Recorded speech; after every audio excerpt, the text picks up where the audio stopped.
Kwa majina naitwa Haji Ali Nuh. Sasa ni kocha wa JKU na nina furaha ya kujiunga na timu.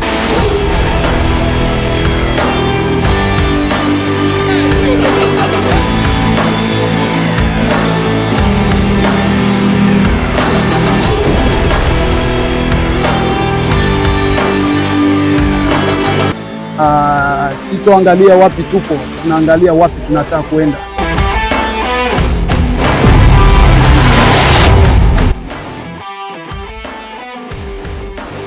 Naona na nafasi kubwa kuweza kufanya kitu kizuri.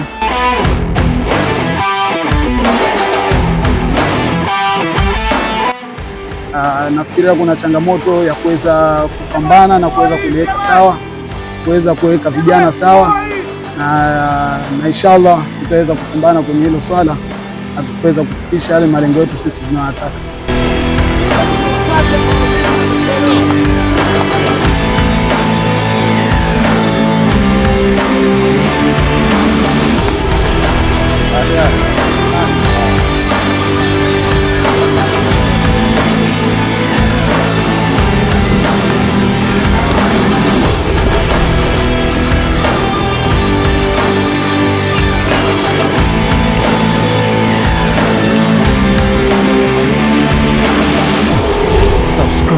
JKU Habari Zanzibar.